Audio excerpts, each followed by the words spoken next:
السلام عليكم ورحمة الله تعالى وبركاته. صاحبي قيمة بدون ملك استأجرتان كلتوا عنا مناسن ما أنتم حنبرن دون هدي إيه بقولنا كلاذا عليمن تكستي إيو justify عليمن تكستي إيه justify تكستي حكري لبضاني هدي أنكو هرمورا عليمن تكستي أما تكستي سيلو عليمن تكرهيو example واحد قرن يسا عوان أو كله عوانك واحد دون يسا إنه قصة موضوع لحظة قصة موضوع أما جيت قصة موضوع أما هوري قصة موضوع كله qoraalku saddex qayb uu noqdaa inuu taagan yahay dhinaca bidixda ama dhinaca midigta ama dhex inuu ku beegan yahay saddexda qayb ayaa qoraalka loo kala qaybiyaa waxaan filayaa waad fahantay hadda waxaa ka sax ku qoraynaa 2021 balse fiican aan rajiyeeyo si aad ila aragto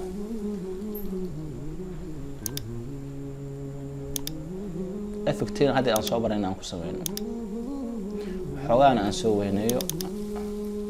حتى قرال كجاز واحد دوني أنا على ما تكريو معناه هذونا وحوي أنا هل كان نحتاج جيو أما جيس كان جيو حدي أنا ربنا عوان قد لبضة كم لواتني كولا توبي كهذليو توبي جاز إنه وعربنا هل كان نحتاج أنا كسب بيكو أما جيس كان جيو ما أنت عم برضو ملك الصومالي قريسو قرال كاجا وإنه قبلوا ذا إنه عبيد حدا أما لفت كريكتو إنه قبلوا ذا marka hadii ka war qoraalkii saas kala weey maanta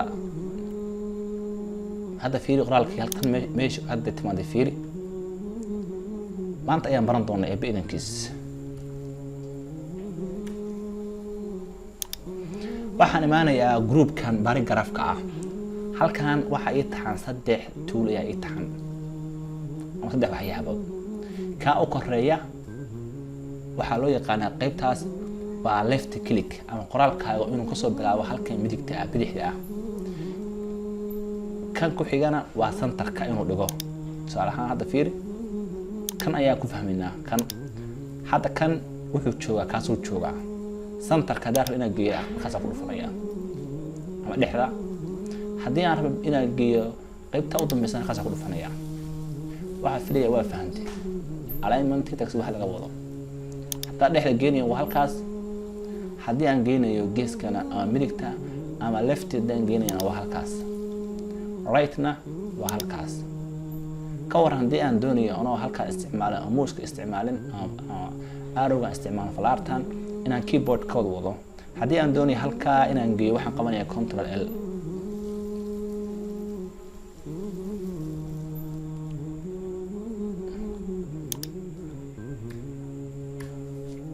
wiga diiday haddaan doonayo dhexda inaan geeyo control E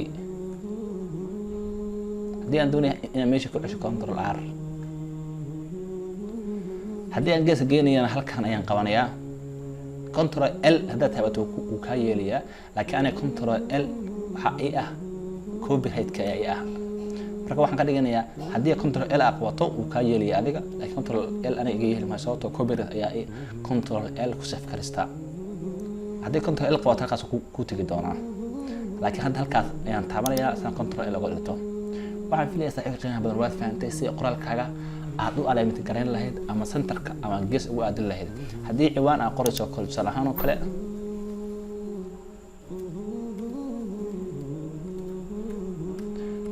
waxyaabaha keena adigu tooba qoraysay toobigaas ku wax ka soo qaadaa horumarka ka hadlaysay horumarka haddaan doonayo control dhexda inaan qabto waxaan qabanayaa control E centerka u tagay geeska daarawi control R taasi waa marka isticmaal ka waran haddii carabi aan qorayo halka anoo joogo ayaan carabi qoray san carabi ugu bedelo horta halkaan imaanaya waxaan u bedelanayaa carabi waa mid xayba aad loogu wareero waxaan dayna carabi qoro fiir carabi meesha socdo haddii carabi ay qoraysid waxa tagaysaa taas geeska u xigta ama right-ka ayaa tagaysaa oo ku dhufanaysaa oo ka carabi qaabka loogu talagalay carabiga qaabka loogu talagalay oo ka bismillah oo kale baa inter taaw asaas oo qor carabigaaga haddii aan doonayo bismillah marka qoro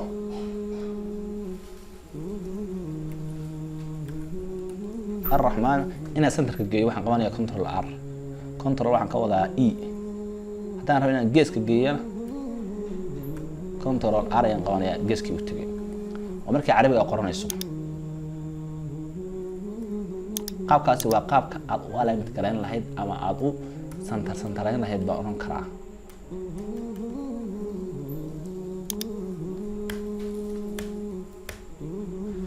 maanta waxaan baran doonaa justify maxaa laga wadaa justify haddii halkan aad soo fiiriso highlight aan kuu saaro haddii aad soo fiiriso qoraalkayga halkan waxaa rabaa inuu ka sinaado hadda halkan fi halkan u aaday haddana halkaas u aaday haddana tan fiiri haddana tan isma leeka ka adaan iyo kana iskuma toosna haddana kana iskuma toosna waxaan doonayaa qoraalkayga inaanu ka dhigto wax leeg oo kale tusaale ahaan oo kale hadda kan hadda sii fiiriso kan hadda wuu isleeyahay sababtoo ah waxaan ku sameeyey justify ayaan ku sameeyey justify waa qoraal isleeg fiiri halkan waa isleeyahay kan hadda soo fiiriso suu yahay waa ujeedaa waxaan doonayaa qoraalkayga inaan isla ekaysiiyo waxaan ku sameynayaa justify isla ekaysiiyo qoraalkaaga waxaan tagayaa paragraphka iligaarka ayaan soo furaya qaybtan justify ayaan soo furaya halkan haddii aad soo fiiriso fiiri waxyaabo badan buu ku siinayaa kaa hore justify qoraalkaaga inaad isla ekaysiisa weeye qoraalkaaga justify with mixed language qoraalkaaga inaad isla ekaysiiso manaa qurta fiiri haddana aan kala fiiri haddana fiiri susu leeyahay fiiri waxaan filayaa waad fahantaa fiiri hadda susu leekaanayo justify baan ku sameeyey qoraalkaygii wuu isleegyahay qaybtan waa haka laakiin qaybtan waa isleegta